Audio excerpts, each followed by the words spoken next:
있습니다. 영상입니다. 기적의 하모니 인천 김천 소년 수용소 17명의 소년 수용소 아이들 합창단 찬양 하나님께 준비해 드렸죠. 이승철 씨가 와서 지도를 했고 거기 교도관님이 이 일을 잘 이끌어왔습니다.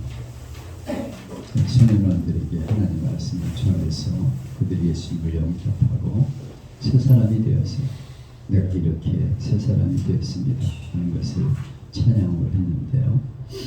하나님의 말씀만이 기적을 일으킵니다. 아멘. 하나님의 말씀은 생명의 양식입니다. 그래서 그 말씀을 먹는 사람마다 생명이 살아나게 되고 구한다는 은혜를 누리게 되는 것입니다. 그래서 우리는 이 생명의 말씀, 생명의 양식인 하나님의 말씀을 전하는 일에 최선을 다해야 합니다. 오늘 이렇게 콩깍기회를 이곳에 이전해서 하나님께 첫 번째 예배를 드리게 되었는데 생명의 말씀을 전해 생명을 살리는 그런 우리 교회가 될 수 있기를 축복합니다. 아멘. 요한복음 6장에 계속되는 말씀인데요. 5,000명을 먹인 이 기적은 많은 사람을 놀라게 했고 소문이 사방으로 퍼지게 되었죠. 그래서 또다시 그런 기적을 보기 위해서 떡 먹은 사람은 물론 소문 들은 사람까지 합세해서 많은 사람이 예수님께 몰려왔습니다. 그런데 유감스럽게도 그들은 귀중한 기적이 보여주는 표적을 몰랐어요. 왜 그 표적을 보여줬는지 표적이라는 말을 하고 있는데 이 표적은 그 기적을 통해서 하나님이 나타내시는 것, 그 뜻을 알아야 되는데 떡 먹는 것만 생각하고 무슨 의미인지를 저들이 모르고 있었습니다. 그래서 예수님은 그들에게 너희들이 나를 찾는 이유는 표적을 본 까닭이 아니라 떡을 먹고 배부른 까닭이다. 물질적이고 세상적인 것만 좋아서 모여왔지 정말 알아야 될 것, 귀중한 것, 영원한 것을 지금 모르고 있다. 이렇게 말씀하고 있습니다.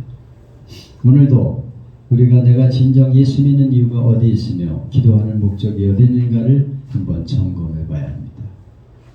혹 첫 동기는 떡을 먹기 위해서 시작할 수도 있어요. 여러 가지 가난의 문제, 질병의 문제, 여러 가지 문제 때문에 교회 나올 수 있습니다.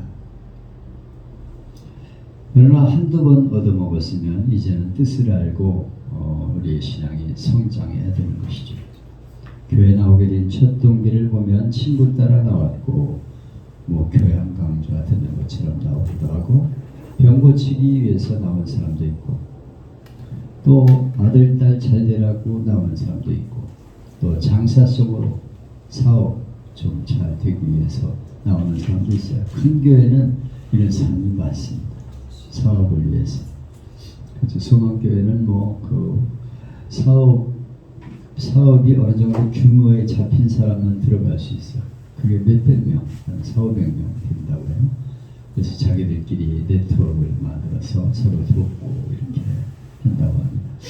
그러니까 이 큰 교회에 가면은 이런 그룹들이 많아요.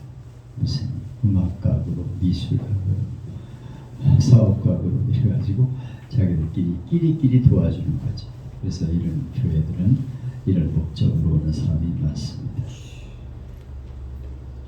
이렇게 동기는 좋지 않았지만은 점점 깨닫고 영원한 진리를 알게 되는 것이 중요한 것이죠. 오늘 우리 무리들은 예수님의 기적을 직접 보았고 소문 들은 사람이 모였지만은 표적의 의미를 몰랐기 때문에 또 다른 표적을 보여달라고 요구합니다. 그러면 우리로 보고 당신을 믿게 하는 표적이 무엇입니까? 이렇게 또 말하고 있어요. 아니 오병이어의 엄청난 기적이면 됐지 뭘 자꾸 보여달라는 거예요. 예수님께서는 무엇인가 보여달라는 군중에게 성경으로 돌아가서 옛날 얘기를 하고 있어요. 이스라엘 백성들이 광야에서 만나를 먹지 않았냐? 그런데도 그들은 하나님을 원망하고 모세를 죽이겠다고 했는데 너희도 마찬가지자. 5,000명을 먹이든 10,000명을 먹이든 뭐 안 믿을 사람은 죽을 때까지 안 믿고 표정만 맨날 바라는 거죠. 그리고 뭐 하나님을 원망하고 조금 뭐가 안 되면 원망하고 모세를 죽이겠다고 던져들고 이런 짓을 하고 있어요. 이상한 것은 이렇게 놀라운 만나의 기적을 보고 살던 이스라엘 백성이었지만 40년 동안 모세를 원망하고 계속 죽이겠다고 야단을 하고 있습니다. 오늘도 교회는 오래 다녔는데 여전히 원망하고 불평하고 뭐 목회자에게 대드는 사람도 있고 별 사람 다 있어요. 이스라엘 백성들은 만나에 대한 특별한 생각이 있었는데 첫째로 만나는 하늘로부터 온 떡이다. 그들이 만들어낸 게 아니잖아요. 40년 광야 생활하는 동안 하늘에서 떡이 만나가 내려왔어요. 밀가루와 떡가루 비슷한 건데 막 하늘에서 밤새 내립니다. 쏟아집니다. 그럼 그걸 주워가지고 떡 만들어서 먹으면 돼요. 하늘로부터 내려온 거다. 그리고 둘째는 메시아가 오시면 다시 하늘로부터 만나가 내릴 것이다 하는 것을 믿고 있었어요. 그래서 옛날 모세를 통해 하늘에서 내린 것처럼 메시아가 오시면 또다시 만나가 내릴 것이다. 그런데 지금 우리가 그 만나의 기적을 경험했다는 거예요. 오병이어에 이런 기적을 일으킨 그분이 메시아다. 이분만 우리가 왕으로 모시면 우리는 끝난다. 우리의 모든 고통은 끝나고 앞으로 잘 먹고 잘 살게 된다. 이런 생각으로 지금 모여온 것입니다.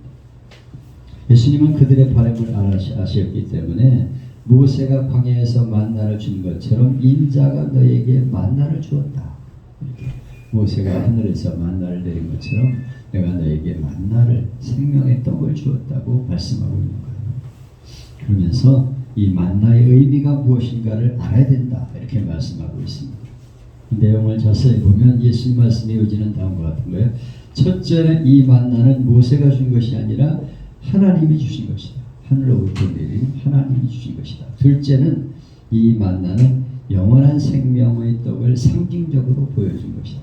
옛날에는 그냥 광야길을 가는 동안에 저들이 40년 동안 먹을 떡가루를 내려주셨는데 이거는 앞으로 메시아가 와서 너에게 영원한 생명의 떡을 줄 것을 상징적으로 보여준 것이다.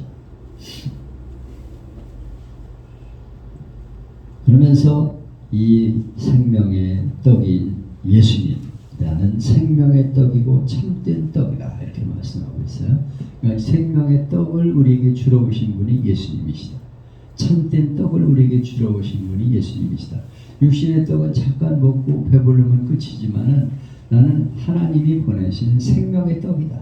그래서 나를 통해서 너희가 생명을 얻게 된다고 말씀하고 있는 것입니다. 이것은 예수님과 우리의 관계를 설명하는 것입니다. 몸은 떡으로 먹고 살아가죠. 또 밥을 먹어야 살죠. 떡은 여기서 떡은 우리의 식사, 일용할 양식을 말합니다. 몸은 우리의 양식을 먹고 삽니다. 그러나 영은 말씀을 먹어야 살아요. 하나님 우리에게 몸을 지어주셨죠. 흙으로 떡을 만들었지만은 이 몸만이 아니고 하나님이 우리의 코에 생기를 불어넣으셔서 생명이 된지라 영혼을 가진 존재예요. 그래서 우리는 육신은 떡을 먹고 살고 양식을 먹어야 되지만은 영혼은 생명의 양식인 말씀을 먹어야 사는 것입니다. 그래서 예수님 말씀을 듣고 그것을 내 마음에 받아들일 때 생명이 주어지게 되고 날마다 그 영양식을 먹음으로 건강을 유지하게 되는 것입니다. 아멘. 우리는 뭐 떡을 매일 먹어야 되듯이 1년 먹을 거 하루에 다 먹을 수는 없잖아요. 우리가 예수님과의 관계도 계속 일용할 양식을 먹어야 건강해지는 것이요. 그래서 주일날 와서 말씀을 먹고 밤에도 먹고 또 수요일에도 먹고 새벽에도 먹고 성경 공부하면서 먹고 이렇게 늘 말씀을 먹어야 건강이 유지가 되는 것입니다. 영양이 부족하면 허약해지고 불균형에 대한 병이 생기듯이 아버지께서 내게 주시는 자는 다 내게로 올 것이요 내게 오는 자는 결코 내어주지 아니하리라. 누구든지 예수님께 와서 이 말씀을 먹으면 생명을 얻게 되고 풍성한 삶을 누리게 된다는 거예요. 본문에서 결론으로 예수님은 내 아버지의 뜻은 아들을 보고 믿는 자마다 영생을 얻는 것이니 마지막 날에 내가 이를 다시 살리리라. 하나님의 뜻은 무엇입니까? 예수님이 우리에게 생명의 떡을 주러 오셨기 때문에 그 생명의 떡이신 말씀을 먹고 영원한 생명을 얻는 거, 그게 하나님 아버지의 뜻이에요. 하나님은 우리에게 생명의 떡으로 예수님을 보내주신 것입니다. 그래서 그 떡을 먹는 자마다 영원히 생명을 얻는다고 말씀하고 있어요. 육신은 죽을지언정 이 양식을 먹는 자는 영원히 살게 된다고 약속하셨습니다. 생명의 떡이다 하신 말씀이 무엇인지를 알아서, 말씀을 생명을 주는 영혼의 양식으로 알아서 예수님을 나의 구원자로 분명히 믿어야 합니다. 그리고 생명의 양식인 성경 말씀을 날마다 읽어야 돼요. 날마다 읽고 예배 참석을 힘써야 돼요. 예배 참석이 중요한 것은 생명의 떡을 먹어야 사니까. 주일날 안예배 예배 드리고 또 말씀의 떡을 먹고 수요일도 드리고 주일 오후 예배도 드리고 열심히 말씀을 먹어야 돼요. 국가 기교회 예배도 나와서 말씀을 자꾸 먹어야 삽니다. 그래야 건강해지는 거예요. 그래야 우리의 영혼이 살게 되는 것을 알아야 됩니다. 그래서 날마다 말씀의 은혜를 사모하고 늘 예배드리기 힘쓰고 또 성경을 시간 나는 대로 읽으면서 말씀을 먹을 때 건강을 유지하게 되는 것입니다. 아멘. 한 끼 잘 먹었다고 안 먹습니까? 그러면 굶어 죽는 거거나 아니면 병 걸리는 거예요. 어떤 이들은 은혜 받았다 그러고서 건너뛰어. 이번 주는 은혜 받았으니까 수요 예배도 다 필요 없고 그냥 건너뛰면 된다. 성경도 안 읽고. 아니 그렇게 하면 안 된다니까. 한 끼 잘 먹었다고 그게 유지가 되냐고요. 계속적으로 먹어야 돼. 말씀을. 기회 있는 대로 먹어야 돼. 그래서 예배 참석이 너무 중요한 겁니다. 온라인 일본이 코로나 그래가지고 교회를 나오지도 않고 방방에서 구경하듯 하는 사람들이 있는데 이거 아닙니다. 하나님 앞에 나가 예배를 드리는 게 얼마나 중요한지 몰라요. 생명, 목숨과 같은 것이니까 예배를 드리는 걸 지켜야 된다니까. 그리고 예배 참석에 힘써야 돼. 그리고 시간 날 때마다 말씀을 읽을 때 건강을 유지하게 되는 것입니다. 아멘. 크리스마스 사건을 모르는 사람은 없죠. 그러나 크리스마스의 축복을 경험하는 사람이 적습니다. 왜 그렇습니까? 크리스마스의 주인이신 예수님을 믿지 않기 때문에. 알기는 아는데 믿지를 않아요.